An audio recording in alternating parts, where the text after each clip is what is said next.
हम आपको रिपोर्ट दिखा रहे हैं जो पोस्टमार्टम रिपोर्ट सामने आई है, जिसके बाद कई सारे सवाल उठाए गए हैं। आखिर दुलार चंद की पोस्टमार्टम रिपोर्ट में आया क्या क्या है, क्या साफ हुआ है? दाहिने पैर में गोली लगी, ये जानकारी दी गई। साथ ही साथ आपको ये भी बता दें कि पसलियां टूटी हुई पाई गई हैं, क्योंकि साफ कर दिया गया कि गोली लगने से दुलार चंद की मौत नहीं हुई है। ये तमाम चीजें, सिर के पीछे बहुत ज्यादा गंभीर चोट पोस्टमार्टम रिपोर्ट में साफ बताई गई है, जिसके बाद और ज्यादा सवाल उठे हैं कि किस तरह बुरी तरह से पीटा गया। दाहिनी ओर छाती फटी हुई पाई गई है।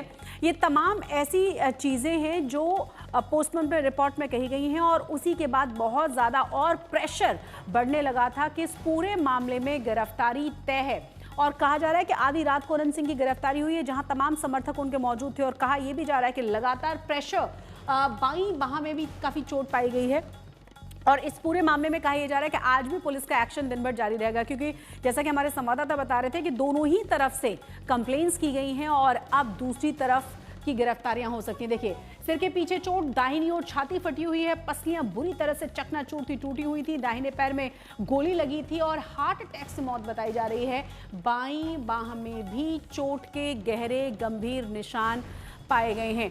सुजीत लगातार हमारे साथ बने हुए, हमारे वरिष्ठ संवाददाता, साथ ही साथ शशि भूषण भी हमारे साथ लगातार बने हुए हैं। सुजीत, जो हम कह रहे हैं कि इस मौके पर लगातार जो बात कही जा रही है जंगल राज, और हर बड़ा नेता सिर्फ एक ही बात का जिक्र कर रहा है लगातार हर रैली, हर संबोधन में। ऐसे में इस मर्डर के बाद गिरफ्तारी बहुत जरूरी थी। क्या उसी प्रेशर और उसी नैतिक जिम्मेदारी को लेते हुए हम कहें कि आधी रात को गिरफ्तारी हुई है? निश्चित तौर पर आप ये कह सकती हैं, क्योंकि आप जब जंगल राज की बात करते हैं और आपके राज्य में इस तरह की घटनाएं हो रही हैं। अब देखिए, सबसे बड़ी बात क्या है कि चुनाव आयोग ने जो पॉइंट आउट किया होगा, जो जो काफिले चल रहे थे, 40-40 गाड़ियों का काफिला चल रहा है और कोई उसको देख नहीं रहा है। ये एक बड़ा सवाल था कि भाई, चुनाव आयोग का जो आचार संहिता है, उसका उल्लंघन का कितना उस पर देखा जा रहा है उसको। तो ये दोनों तरफ से गाड़ियों का लंबा लंबा काफिला रहता था। और जहाँ पे ये घटना घटी है, ये दरअसल जो एक सड़क सड़क है, सड़क को के आमने सामने दोनों काफिले के आ जाने के कारण इस तरह की घटना हुई है। तो पुलिस प्रशासन जो इतनी भारी संख्या में यहाँ पर पारामिलिट्री और पुलिस तैनात किया गया है, इसके बावजूद इस तरह की घटना हुई। निश्चित तौर पर ये दबाव तो था ही। और विपक्ष की तरफ से जो कहा जा रहा था कि भाई, आप जंगल राज आप कहते हैं, जी। आपके राज्य में जब इस प्रकार की घटनाएं हो रही हैं, तो गिरफ्तारी क्यों नहीं हो रही है? कल भी हम लोग देख रहे थे, लगातार विपक्ष की तरफ से ये सवाल उठाया जा रहा था कि गिरफ्तारी कब होगी, गिरफ्तारी कब होगी? तो बिल्कुल। गिरफ्तारी करना एक दबाव तो था ही इसका।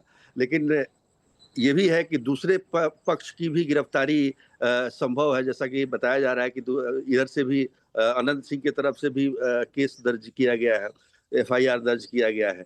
तो निश्चित तौर पर दोनों इसको पूरे इलाके को शांत करने के लिए, देखिए, इसमें क्या है कि ये इस घटना से चुनाव तो प्रभावित होता ही, जातीय उन्माद भी पैदा हो रहा था। जी। तो उसको भी शांत करना जरूरी था। वो इलाका भी इस तरीके का है जहाँ पर जातीय उन्माद फैलना कोई बहुत मतलब बड़ी बात नहीं है। जी। और इसको दबाने के लिए माहौल शांत हो। और मोकामा की जो ये घटना है, इसका असर पूरे बिहार पर भी पड़ देखने को सकता मिलेगा, था। बिल्कुल। अ, तो इसलिए भी जरूरी था कि गिरफ्तारी हो। और हो सकता है कि इधर से भी जो एफआईआर हुआ हो अनंत सिंह की तरफ से, दूसरे पक्ष की भी गिरफ्तारी हो, ये ताकि मामला पूरी तरह से शांत किया जा सके, आज क्योंकि पूरे एक दिन के जगह इस तरह के घटनाक्रम की उम्मीद है। बहुत शुक्रिया आपका सुजीत जी, बने रहे आप हमारे साथ। हम शशि भूषण का रुख करेंगे। शशि भूषण, जिस जातीय उन्माद की बात कही जा रही है, बार बार कहा जा रहा है कि यादवों के अंदर बहुत ज्यादा आक्रोश है और यहाँ पर वोट बैंक की राजनीति भी काम कर रही है, तमाम लोगों को साधने की कोशिश।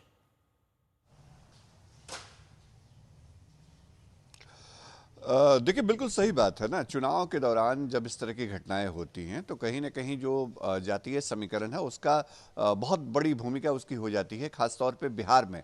और बिहार में जो मोकामा का बैकग्राउंड है शशि, उस बैकग्राउंड में अलग अलग जातियों की भूमिका रही है।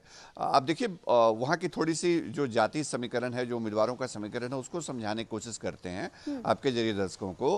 अनंत सिंह भूमिहार जाति से आते हैं, उनके सामने सूरजभान सिंह की पत्नी वीणा देवी आरजेडी से उम्मीदवार हैं, वो भी भूमिहार जाति से आती हैं। लेकिन तीसरा कोण वहां पीयूष प्रियदर्शी बना रहे हैं, जो जनस्वराज पार्टी से हैं, जो धानुक कम्युनिटी से आते हैं। धानुक कम्युनिटी जो है उसकी अच्छी खासी वोट है वहां पे। और हमने जो मतलब पिछले चुनावों में जो देखा है मोकामा के अंदर, अनंत सिंह को भूमिहारों का वोट मिलता है, सवर्णों का वोट मिलता रहा, और साथ ही साथ जो धानुक जाति के वोटर्स हैं वो भी अनंत सिंह के लिए वोट करते रहे हैं। यादव अनंत सिंह के लिए वोट नहीं करते हैं, सिवाय इसके जब वो 2020 में आरजेडी के लिए चुनाव उन्होंने लड़ा था, आरजेडी के उम्मीदवार के तौर पे जब चुनाव मैदान में वीणा देवी उतरी थी, उनकी माफ कीजिएगा नीलम देवी उनकी पत्नी उतरी थी।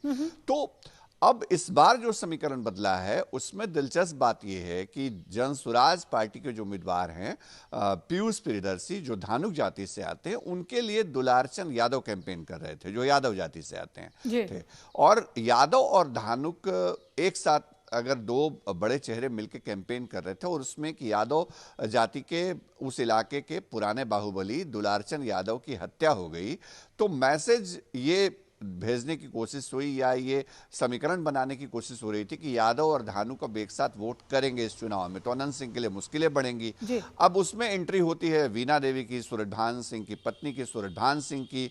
आपको और हमको याद है, सबको याद है कि जब शव यात्रा निकल रही थी उस दिन, तो मोकामा से जब बाढ़ शव यात्रा पहुंची, तो उस दौरान उसी शव यात्रा में, दुलारचंद यादव की शव यात्रा में वीणा देवी की एंट्री हो गई। वीणा देवी का सीधे ऐसा नहीं था कि दुलारचंद यादव कैंपेन कर रहे थे जनसुराज के कैंडिडेट के लिए, लेकिन चूंकि वो यादव कम्युनिटी से आते थे और आरजेडी का वोट बैंक यादव माना जाता है, तो उस कम्युनिटी के साथ अपने को दिखाने के लिए वीणा देवी वहां आ गई। अब एक जो समीकरण गढ़ा या रचा जा रहा है मोकामा में, उसमें जातीय अलाइनमेंट के जरिए वोट को साधने की भी कोशिश है, लेकिन उससे बड़ी बात दो कदम आगे जो पटना एसएसपी बीती रात हमसे बातचीत में कह रहे थे, वो ये बता रहे थे कि मोकामा में जो परिस्थितियां हैं, उन परिस्थितियों में बेहद जरूरी था कि अनंत सिंह या बाकी अन्य आरोपियों की गिरफ्तारी हो, और यही वजह रही कि अनंत सिंह की गिरफ्तारी कल हुई है। एक सबसे बड़ा दबाव ये रहा। बिल्कुल, आप तमाम अपडेट्स के लिए हम आपका रुख करेंगे, आप बने रहे हमारे साथ।